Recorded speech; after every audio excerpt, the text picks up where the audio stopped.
नमस्कार। चलिए आज एक सफर पर चलते हैं, भारत के उन उद्योगों की जड़ों तक जिन्होंने हमारे देश की नींव रखी। देखते हैं कि ये सब शुरू कैसे हुआ और इसके लिए हम कुछ बहुत ही जरूरी स्टडी नोट्स का सहारा लेंगे। तो हमारी कहानी की शुरुआत होती है भारत के सबसे पुराने और सबसे अहम उद्योगों में से एक से, सूती वस्त्र उद्योग से। और हाँ, ये एक ऐसा सफर है जिसकी शुरुआत कह सकते हैं थोड़ी मुश्किलों भरी थी। सबसे पहली कोशिश हुई थी 1818 में कोलकाता के पास फोर्ट क्लस्टर में। एक सूती कपड़ा मिल लगाई तो गई, पर अफसोस वो कोशिश कामयाब नहीं हो पाई। मतलब शुरुआत में ही एक झटका लगा।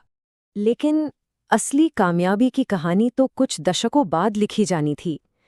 साल था 1854, जगह थी मुंबई और नाम था कावसजी नानाभाई डाबर।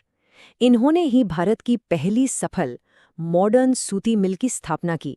और सच पूछिए तो ये एक ऐसा ऐतिहासिक मोड़ था जिसने भारत के इंडस्ट्रियल फ्यूचर की दिशा ही बदल कर रख दी।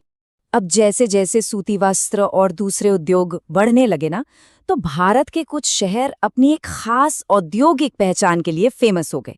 और इन शहरों को कुछ बड़े ही दिलचस्प निकनेम्स भी मिले। जैसे कि कानपुर को कहा जाने लगा उत्तर भारत का मैनचेस्टर, वहीं कोयम्बटूर बन गया दक्षिण भारत का मैनचेस्टर। अहमदाबाद तो और भी खास निकला, उसे भारत का मैनचेस्टर और पूर्व का बोस्टन दोनों ही खिताब मिले। और मुंबई, भाई जहां आधुनिक सूती उद्योग की नींव पड़ी थी, उसे भारत का कॉटनोपोलिस के नाम से जाना गया।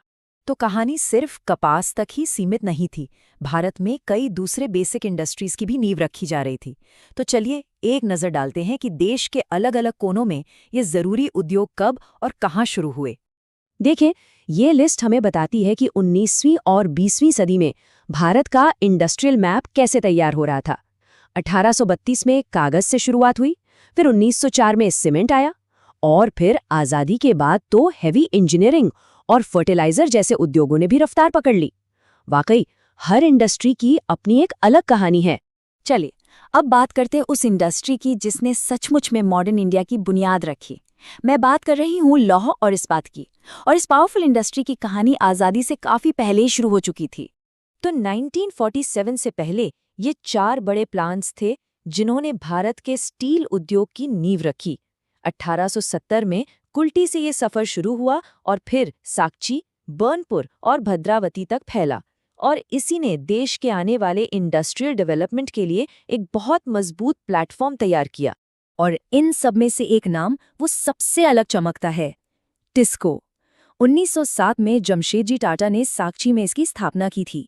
सोचिए, ये प्लांट आज भी इंडियन इंडस्ट्री और सेल्फ रिलायंस का कितना बड़ा सिंबल है। फिर आई आज़ादी।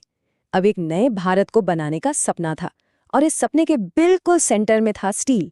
और यहीं से कहानी में एंट्री होती है पंचवर्षीय योजनाओं की, यानी 5 ईयर प्लान्स की, जिन्होंने हमारे स्टील उद्योग को बिल्कुल नई ऊंचाइयों पर पहुंचा दिया। अच्छा, इस दौर की सबसे खास बात क्या थी? वो थी इंटरनेशनल कोलैबोरेशन।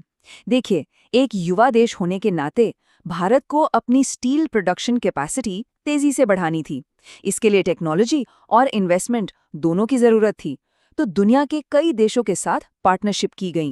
और ये जानना बड़ा दिलचस्प है कि कौन कौन से देश हमारे पार्टनर बने। जैसे जर्मनी की मदद से राउरकेला में प्लांट लगा, सोवियत संघ यानी यूएसएसआर की मदद से भिलाई में, और ब्रिटेन के सहयोग से दुर्गापुर में प्लांट स्थापित हुआ। और ये पार्टनरशिप यहीं पर नहीं रुकी। जब तीसरी पंचवर्षीय योजना आई तो बोकारो स्टील प्लांट, वो भी सोवियत संघ की मदद से ही स्थापित किया गया। इससे हुआ ये कि भारत और सोवियत संघ की इंडस्ट्रियल पार्टनरशिप और भी ज्यादा मजबूत हो गई। तो हमने देखा कि कैसे कपड़ा और स्टील जैसे उद्योगों ने 20वीं सदी के भारत को बनाया, उसे एक आकार दिया। पर अब सवाल ये उठता है कि 21वीं सदी में भारत के विकास की कहानी कौन सी इंडस्ट्रीज लिख रही हैं? क्या ये टेक्नोलॉजी होगी, रिन्यूएबल एनर्जी होगी, या फिर कुछ और? ये एक ऐसा सवाल है जिस पर हम सभी को सोचना चाहिए।